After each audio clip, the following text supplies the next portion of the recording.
In the aftermath of the crash of Air India 171, every day brings sorrowful headlines of funerals and heartbroken families, families that will remain frozen in time as the news moves on.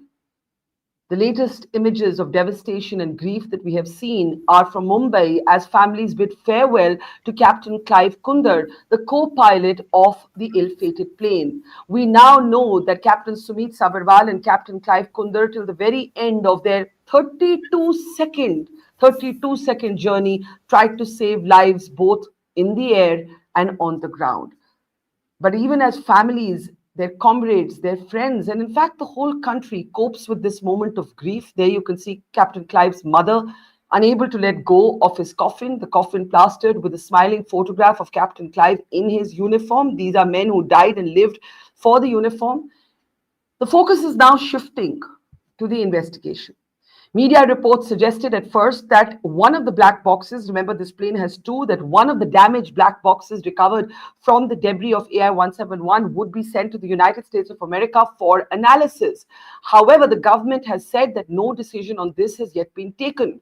Those media reports created somewhat of a controversy because remember, United States is where, of course, Boeing is headquartered. Boeing is the manufacturer of 787 Dreamliner as well as GE that makes the engines on this plane. Many aviation experts felt that if India can't analyze the data, then it should be sent to quote unquote a nuclear country. But the government has said that no such decision has been taken. Meanwhile, there are wider conversations that are taking place about the impact of this entire situation on the mental health and the fortitude of pilots, cabin crew, and not just within Air India, but especially within Air India, at a time when a section of the media and social commentary has been so vicious, so vile, so cruel, that it has in fact been lacking completely in humanity and empathy. Questions must be asked, but the alacrity with which some sought to blame the pilots is nothing short of disgusting. Let's bring in one of India's foremost aviation experts now. Captain Sam Thomas is with us. Captain Thomas is also the president of the Airlines Pilots Association of India. So he represents really a large number of voices when he speaks here, speaks for the community, speaks for men and women who can't necessarily at this moment speak for themselves. Captain Thomas, welcome to the program. It is such a tragedy. I think I must start by expressing my condolences each day, every day to the aviation community at large, and in particular to Air India. Let me start by actually asking you. It's been a few days. We've had some time to recover our thoughts, to still our emotions. What do we know at this point, and what do we not know?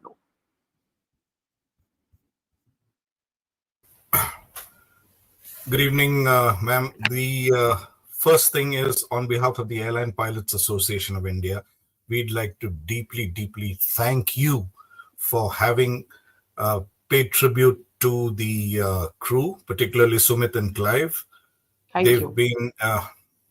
They've been at the receiving end of the media glare for the wrong reasons, and we'd like to start off by thanking you personally and on behalf of the Airline Pilots Association of India. Thank you, sir. Thank you. And just if you can allow me a couple of sentences, Sumit belongs to our vintage. And the first information that came out that shocked us was he had only 8,400 hours, which was far from the truth. All of us finished our 10,000 hours at least 10 years back. That was one. And sometimes pilots tend to have an air about themselves inadvertently. But Sumit was not like that. Sumit was a perfect gentleman and a very, very competent pilot. And we will sorely miss him. And amongst us, we wish there was time to tell him how good a pilot he was, but he'll be remembered most for being an expert in imitating Dev Anand. We'll miss you, brother. Really? Share that story. And Sumeet had this smiling face. I didn't know him, but the photographs I've been seeing of him, just this ever smiling sort of gentleman. And as you said, perfect gentleman. And I was really moved by his framed photograph being placed, his smiling photograph in his uniform being placed on his casket. Talk a little bit about this man who loved to imitate Dev Anand. I think people must also see the human side of Sumeet and Clive. when they've been so Absolutely. unfairly vilified by some of the media. Very, very true, ma'am. What you see in the photograph is exactly what Sumit was, ever smiling, and he operated airplanes very diligently.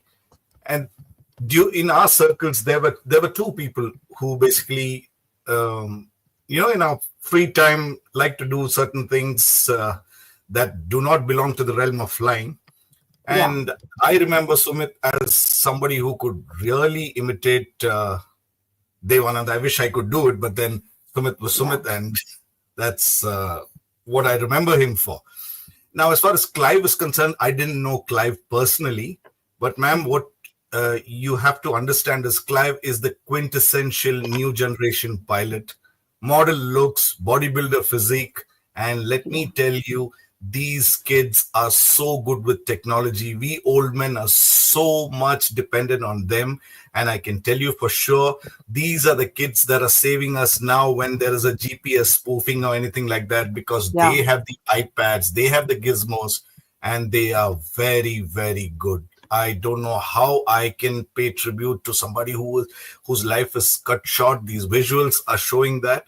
And Yeah. once again, ma'am, thank you for paying tribute to them. No, in fact, I just want to say to you that you don't have to thank me. I have been so disturbed at seeing how sections of my own fraternity have reported on this story, the airtime, the almost immediate platforming, Captain Thomas, that was given to people who sought to smear these pilots, who had 32 seconds and actually in flying terms, what, 10 to 15 seconds to make an intervention.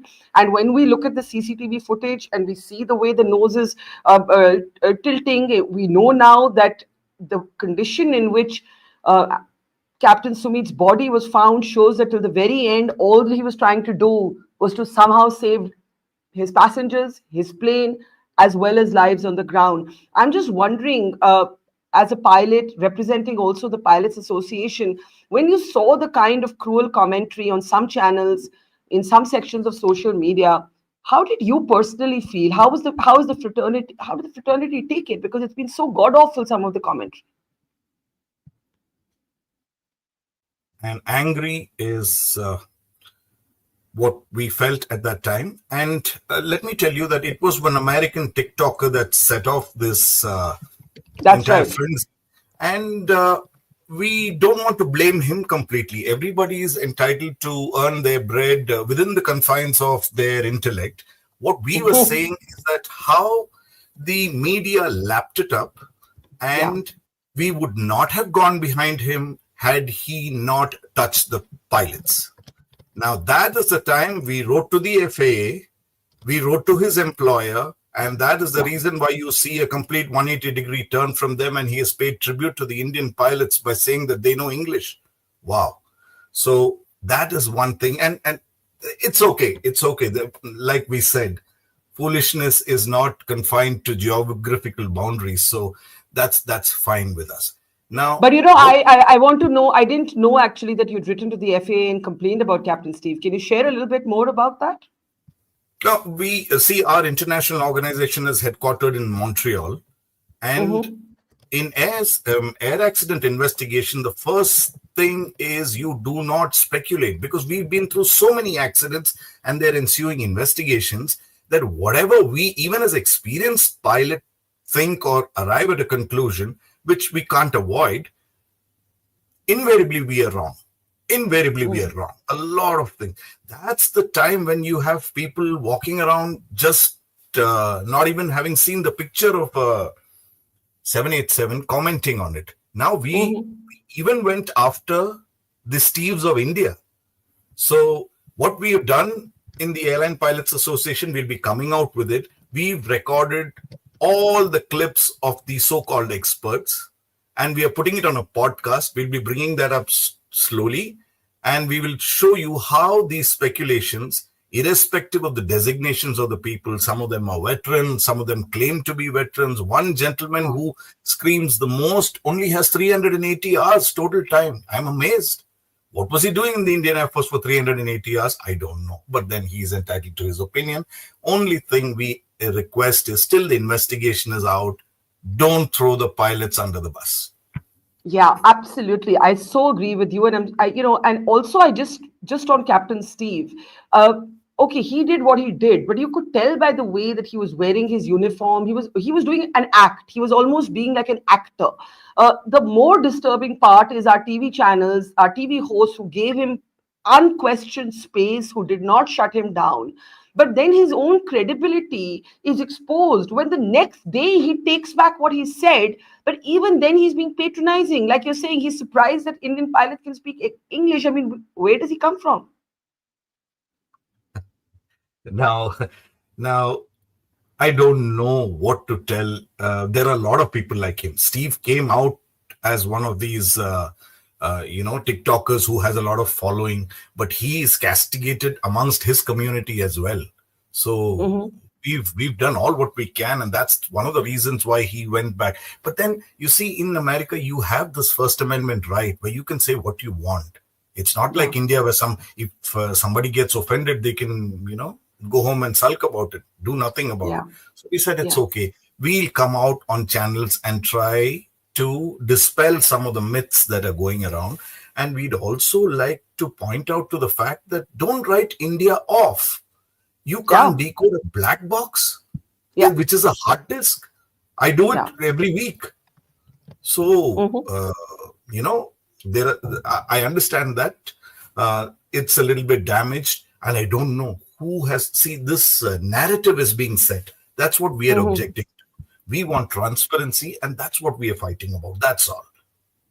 Let's come to the black box. With again reiterating that one, without being an aviation expert, I was very disturbed as an Indian to see the vilification of our pilots. Very disturbed at sections of my own community, and the smiling faces of Captains Sumeet and Captain Clive fill me with waves of sadness. And I think I speak for millions of Indians in paying tribute to their sacrifice and to their trying in the few seconds that they had to save lives and paying with their own lives in the end. This is what people forget when they make such armchair sweeping generalizations about pilots. Th- I want to move to the black box. You said, why can't we analyze the data here? Now, please explain to our audience first that this plane has two black boxes, not one black box, but two black boxes, right? One of them is damaged, and some newspapers reported that that damaged black box was going to be sent to the United States of America, which is also the headquarters of Boeing and GE. Others then said this is a conflict of interest. Even if it has to go out of India, why isn't it going to a neutral country, not the country that not the country where the company that manufactures these planes is located? How do you see this entire controversy? Since then, the government has said we are yet to decide where this damaged black box will be analyzed. Now, what are the concerns here? What's at stake? Uh, are the two black boxes identical? My understanding as a layperson is they are identical. Talk about this issue. No, first of all, yes, there is a unit in the front of the airplane, particularly the 787. But the Mhm. main black box, that's two components of that. One is the cockpit voice recorder, and the other is the digital flight data recorder. Yeah. Now, it's located in the tail section. As a layperson, you can see that the tail section is the least damaged.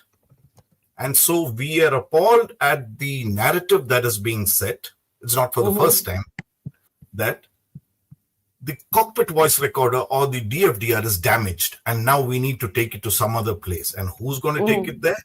It's the NTSB that is going to take it there.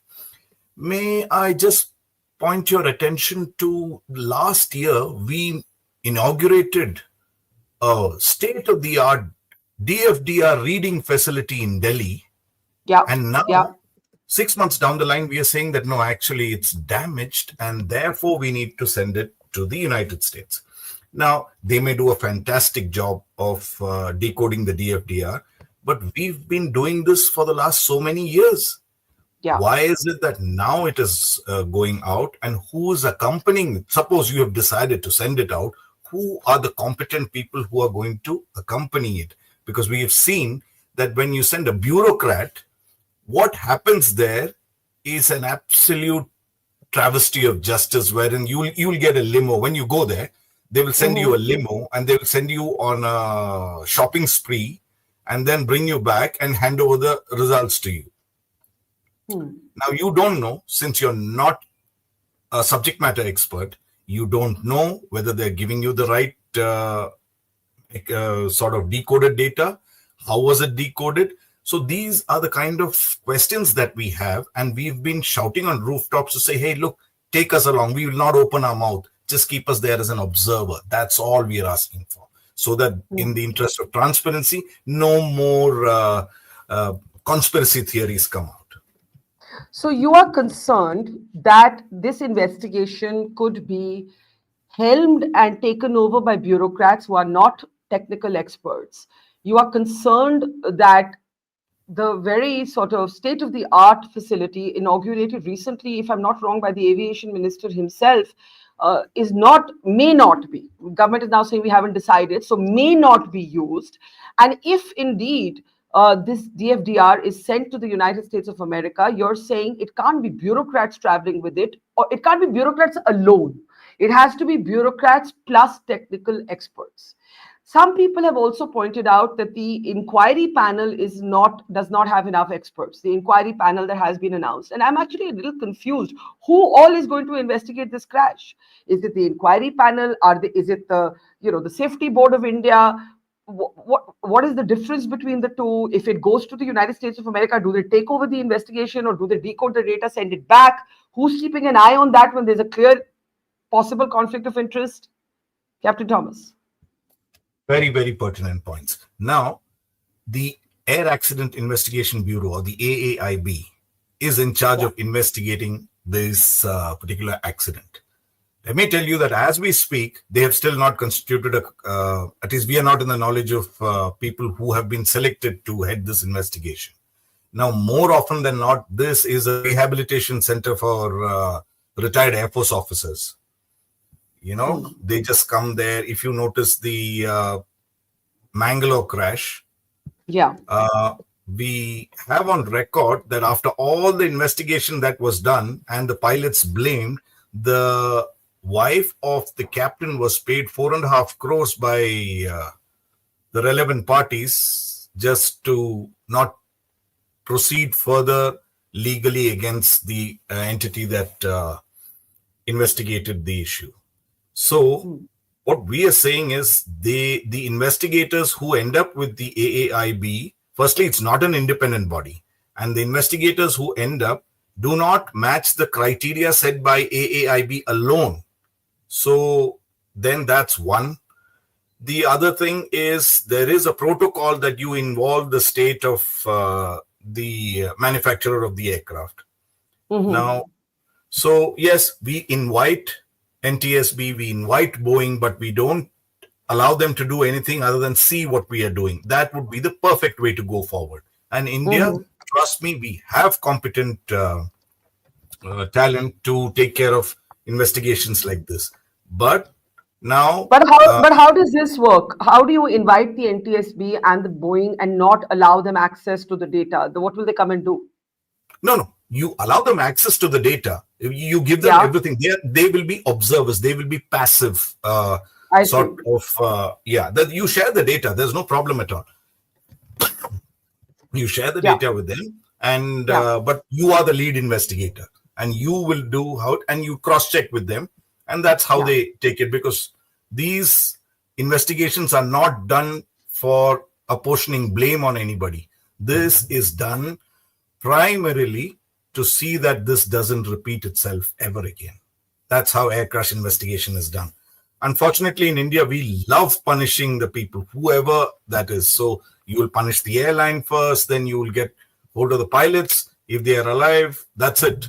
So Yeah. nowadays, ma'am, if I can draw your attention to one of the incidents that happened in Air India, Yeah.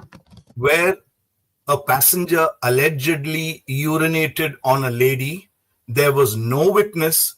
Nobody knew what happened, what transpired, but the pilots were suspended. I didn't So, know that. I didn't know the yes, pilots were absolutely. suspended. First thing they do is suspend the pilot. So there are three F's that the Indian How pilots how operate how on. are the pilots? Even if that case in itself became quite dodgy and questionable as time went along, but even if a passenger is misbehaved, how are the pilots responsible for that? That's that's uh, that's the law. You see, a great man called Lord Macaulay in 1860 wrote these laws, and we are governed by Indian Aircraft Act 1934. So there is a Hmm. car section 5 in which reportable accidents. So these laws are made in such a way that they look like the sedition law of India to be a very juvenile law.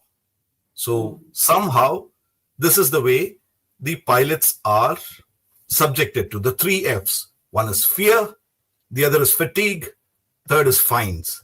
We pay fines now for any of the mistakes that they think we made, and it's not uniform. Imagine if you were to be living in an affluent part of the city, you are fined more than a person for the same offense is done who does not live in the affluent part of the city. So this in itself is illegal under law. But then Yeah. the pilots are stuck. They can't do anything. So we are trying to make a movement to see that at least we lead a normal life as a citizen. We are human too. This is what we want to highlight. I think that's what's been forgotten in this crash by some people, not by everybody. I think there is also an overwhelming sense surge of sadness, empathy, emotion, respect for the pilots of AI 171 and the community at large. But there's another competing narrative which has just treated this tragedy to be of a machine and has forgotten the men who were flying it, and it just really makes me so angry and so upset. But I had technical questions about the crash, but I want to stay with the point you made about pilots for a moment. Firstly, I'm shocked to discover that in the alleged P Gate case, nobody even knows what happened to that case. It's in court. The pilots were suspended. Why were they suspended? You say there are three F's that are used to punish pilots: fear, fatigue, and fines. I want you to talk a little bit about the PTSD, the post traumatic stress disorder that pilots maybe across the world, across the industry, but particularly within Air India, might be feeling at this point when they're under the scrutiny of the whole world, scrutiny of a very unforgiving public. I said the other day, if God forbid you lost somebody you loved in a car accident, would you be able to get back on the road and drive again without a pause? So I'm not saying there aren't management issues, there aren't questions to be asked, but can we talk a little bit about what pilots of Air India and pilots at large might be going through at this moment? And cabin crew. I would also like to mention very specifically cabin crew, some of the heartbreaking images that we have got. We're seeing the P-Gate headlines. By the way, just want to read this out. DGCA rejects plea to revoke suspension of pilot's license. I didn't know he'd lost his license.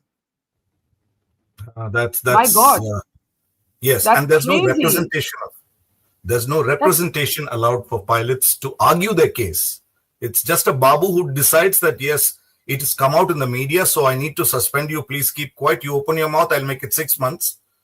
You quietly sit here, and I'll let you go. So that's a fact, and you crazy. must know that the judicial process is taken as a punishment for us, because when we don't fly, we lose our currency, we Yeah. lose our sort of our license is de facto nullified, because if you don't fly for 6 months, then you need to do a lot of training to get back into right. And for what Mhm. reason? First thing they do is a couple of pilots went through a turbulence in Indigo, Mhm. and they did a fantastic job. Nobody spoke about that. And here's the dichotomy: uh, Hmm. the same country that gives awards to the military pilots when they do a good job does not even make a mention of the civilian pilots who does a very good job when he gets the airplane back. We as an association felicitated two pilots who did a brilliant job while bringing back an aircraft that had an engine fire. So that was the first time in India somebody was doing that. So that's the dichotomy that we face. I think that's And a great. I think that's a great point. You have a Captain Sully in America on whom an entire movie is made. There are everyday Captain Sullys in India who are never celebrated. absolutely, absolutely. And as Yeah, far as the post-traumatic stress disorder yeah, is concerned, yeah. irrespective of which airline has a crash, all the pilots go through the same kind of it. We may have a stern face when we get onto that uniform. We know we are trained that once we switch on everything in the aircraft, we switch off from whatever feelings that we have. That's the way the training goes, and that's how we deal with the situation. But it's at the back of our mind. The moment we put the autopilot on and we reach cruise level, invariably at this time, the conversation is what could have happened. And so sad that somebody that, and it's a close-knit community. We don't have very many pilots, particularly the Jet Airways and the Air India. We were two sort of on paper rivals, but we all met up at the pub in London. So Mm, it was something that it's difficult to explain. And yeah. yeah, I really don't know how I can explain that. And the state of Sumit's father, I simply Yeah. cannot fathom what he's going through. And many of us didn't have the guts to go to his funeral. That is the fact. What do you mean? You were too. You didn't want to feel that complete devastation of emotion in your heart. Correct, correct. And we've seen it before, but as brave as we claim to be, we sent some of our members. We might have made, of course, we had flying commitments that was different, but I personally did not have the courage to go and face his parents, his father, basically. So, we are now hearing reports. There has been a pilot who actually took the flight back from takeoff point because he had a panic attack. Understandable, completely understandable. I do not for a moment judge him. There are cabin crew members who are saying, no, we're not feeling okay. The people manning the Air India helplines are reported to have had breakdowns because the families were calling them and sharing their grief. At this moment, Air India has chosen, I think wisely, to cut 15% of its flights, wide bodied routes, so that it can streamline its systems. But there are questions around whether that's enough to give a kind of pause that maybe the community needs, or does it just, like, it's a very difficult choice for an airliner to make, right? What would you do in their place? No, ma'am. Firstly, we should identify that there are three reasons why these flights are getting cancelled, and it's not Yeah, entirely in Air India's sort of control. One is the DGCA absolutely. has ordered additional checks on the 787s. Now, these have to be pulled offline to get these checks completed. Two Hmm. is the Iran airspace is filled with excitement right now. That's right. And most civilized countries don't allow you to come into their airspace at night, particularly for landing and takeoff. So Yeah. these are the three reasons that happen. Are you saying that there should be things done more? Absolutely, absolutely. But the business of airline is such that, and you also have to look at the enormity of the exercise that Tatas have in their hand. I don't know if they have the expertise to handle, and nowhere in the world would you find expertise to handle 5 airlines. See, integrating the machine is difficult, but integrating the people is a very big issue. And now that is having a lot of problems because the way they're going, uh, doing that exercise, which Air India and Indian Airlines tried when they tried to do the merger, is not exactly the way it's going to get you the desired results. It is just that a systemic change needs to happen. And I hope this, despite being the greatest of price we had to pay, I hope it brings a good of a complete systemic change. The DGC, Air India, the courts, everything must change. Yeah, I want to get to what must change, but just when you're talking about the Tatas, the merger that many thought was a terrible idea of Indian Airlines and Air India. That was under Praful Patel when he was the aviation minister. And Mr. Patel, though, recently raised an interesting question, I thought, about Singapore Airlines. Singapore Airlines being a co-stakeholder in this company, being absolutely silent. We haven't heard anything from them at all. We're all talking about Tata's Air India. Where is Singapore Airlines in this discussion? How do you see that question? Ma'am, it's like now it's gone to a point where there's a mob frenzy. If you do, you're damned. If you don't, you're damned. Yeah. So if Singapore Airlines were to come in and give a statement here, people are going to latch onto that and say that in our circles, it is, the moment you bring in Singapore Airlines, now Singapore as a society is a very compliant society. It's a small state, not even as big as Bangalore. India, on the other hand, have a cultural differences. So you cannot bring a manager from Singapore because in the 1960s he had done something phenomenal and he can implement that in India.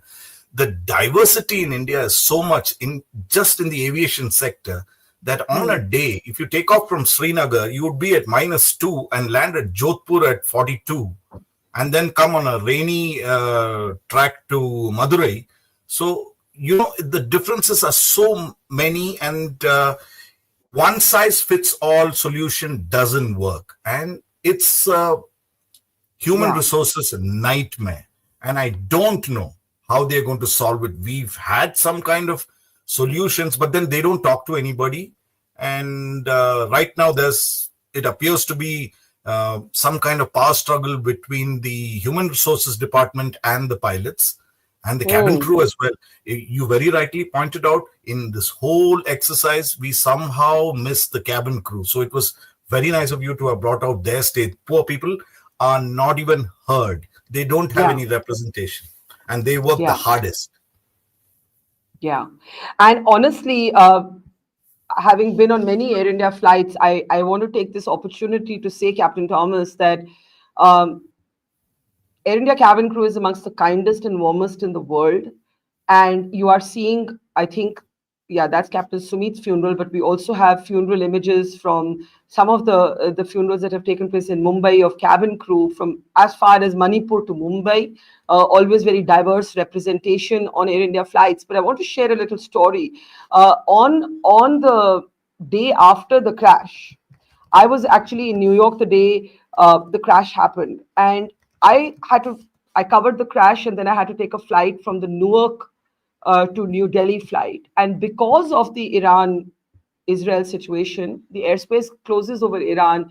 We are diverted to Vienna.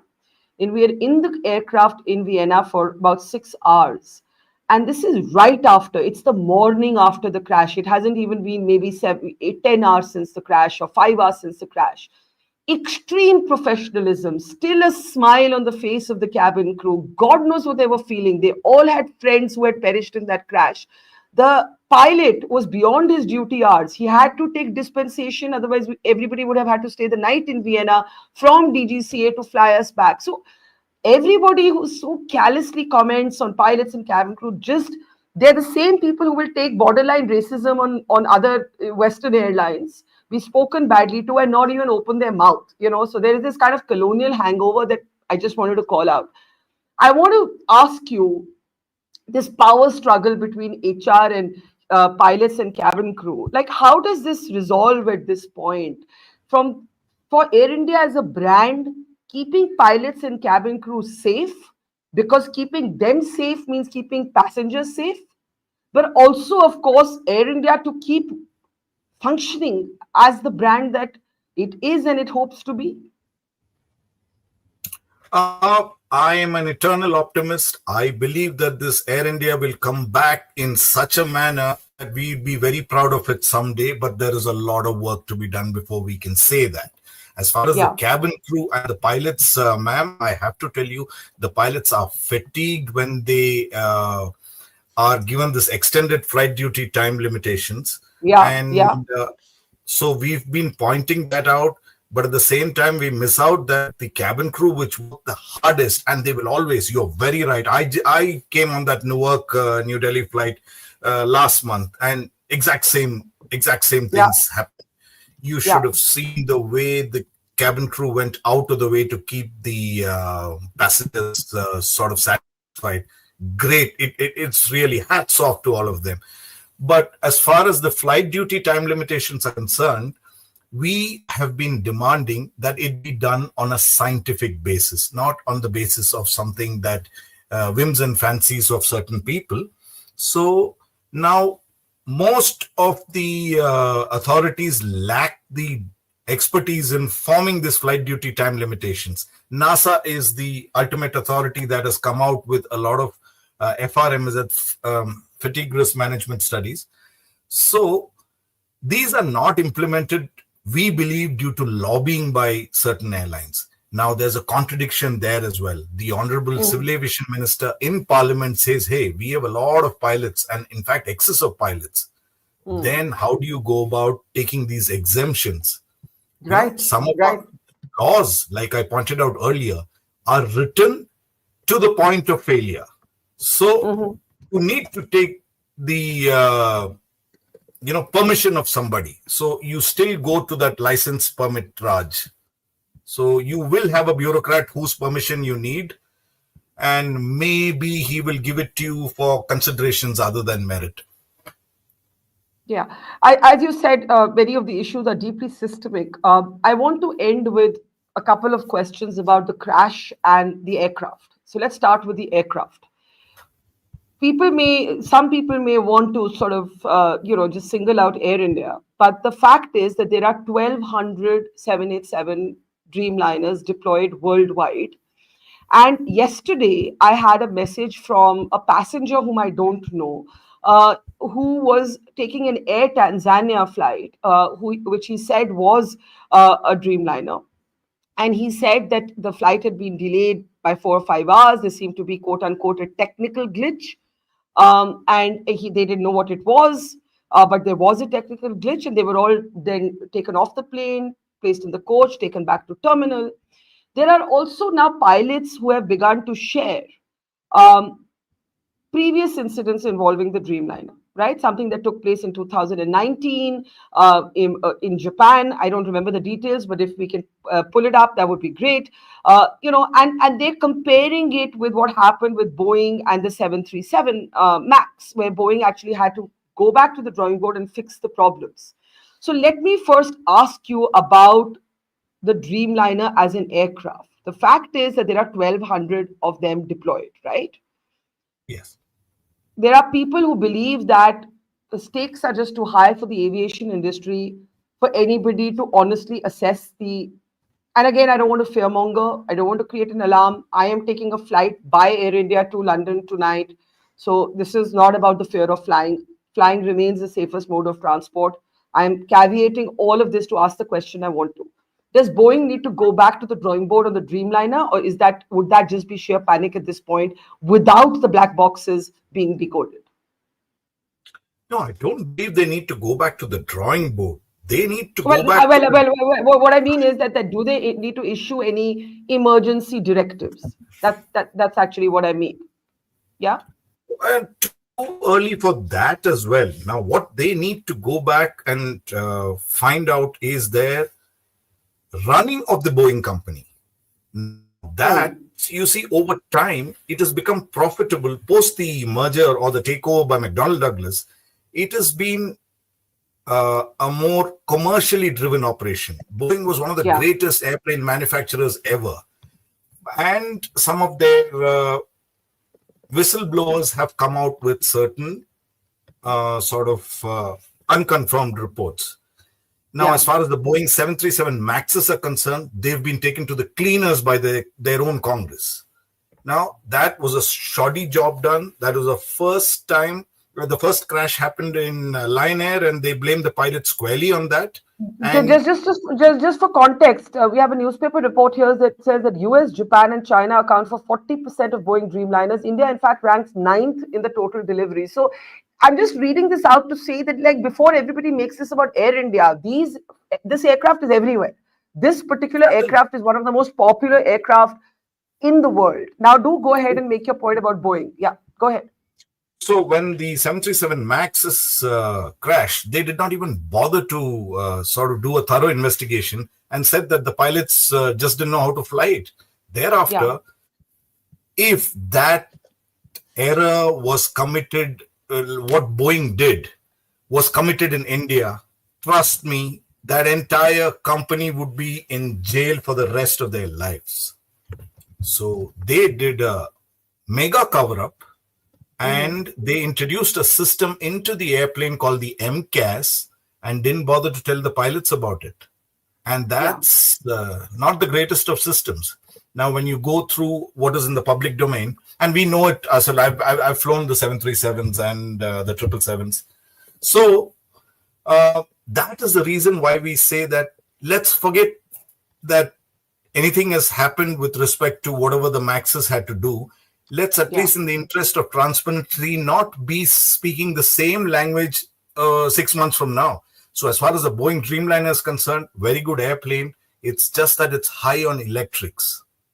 So now, by nature, a lot of these airplanes in aviation have technical difficulties, and you get into a cautious mode when an incident happens world over. It's not like it's happening not that the Dreamliner is taken back to the bay only in India. It's happening with British Airways. It's happening with Japan.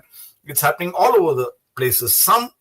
It's just that you're getting to know of it in the aftermath of this accident. Yeah. So in that case, my question simply is, what should happen to the Dreamliner at this point? Does Boeing, or is that a premature question till the initial reading of the black box, the DFDR, is done?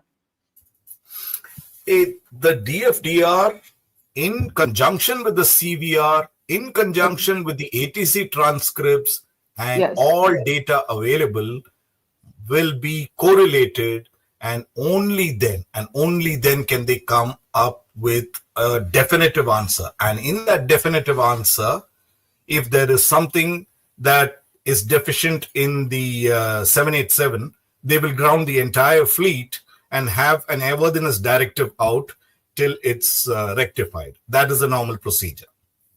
But for all of that, we need more time to know exactly what happened with the I-171.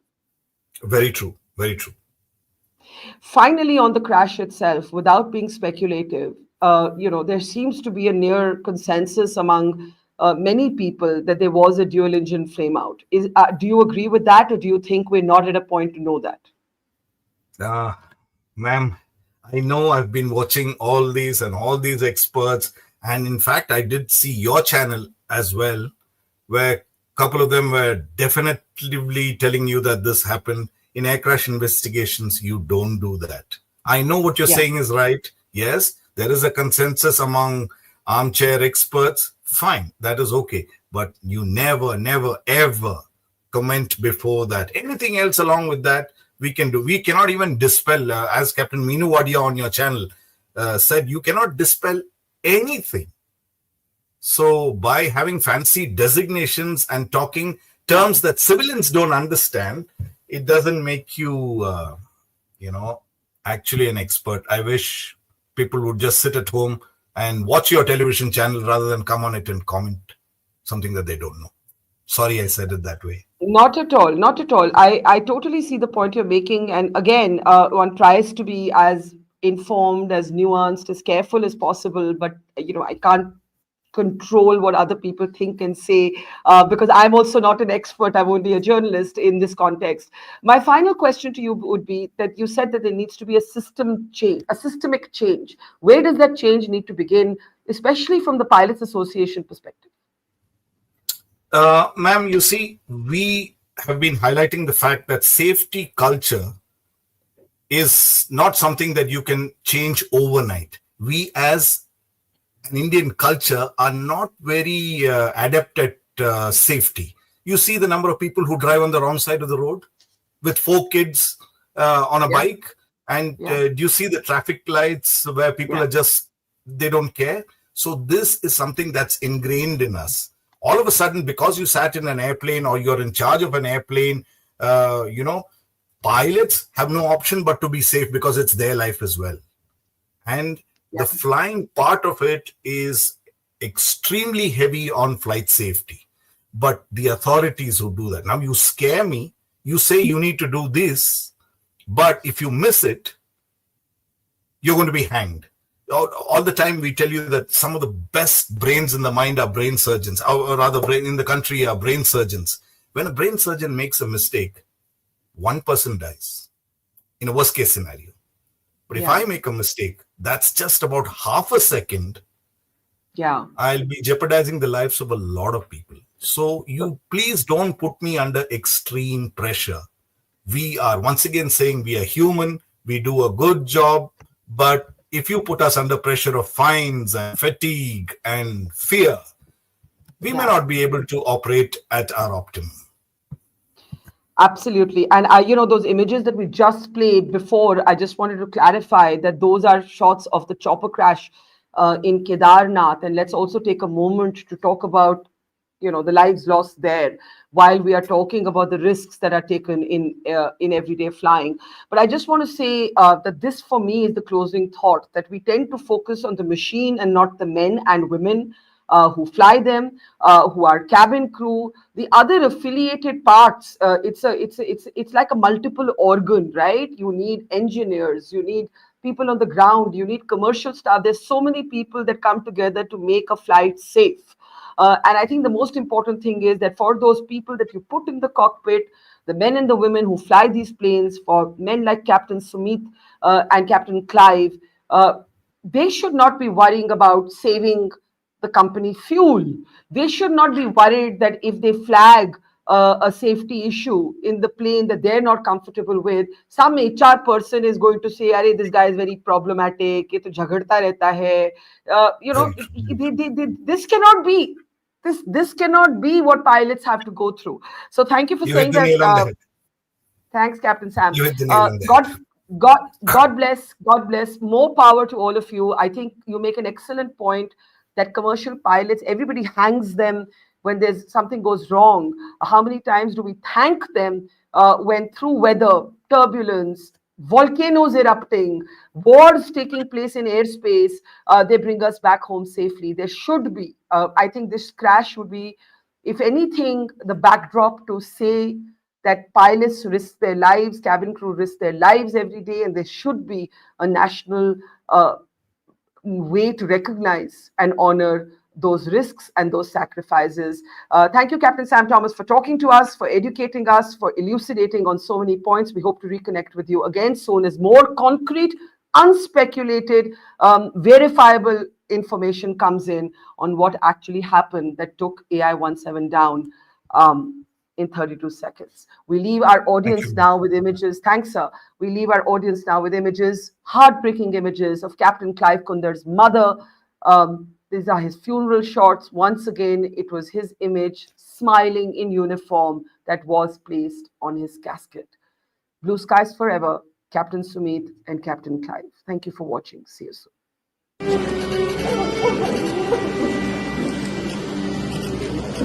For the final journey of Clive, Kunder, let us join together in singing the parting hymn.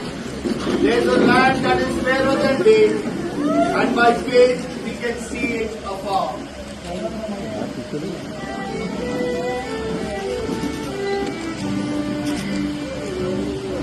There's a land that is fairer than day, and by faith we can see it afar. For the Father is over the way.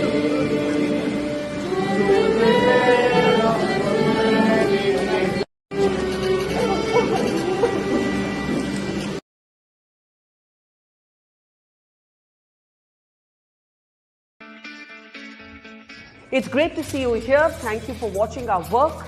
If you haven't subscribed yet, don't forget to click the bell icon and subscribe to Mojo Story and support independent, robust journalism.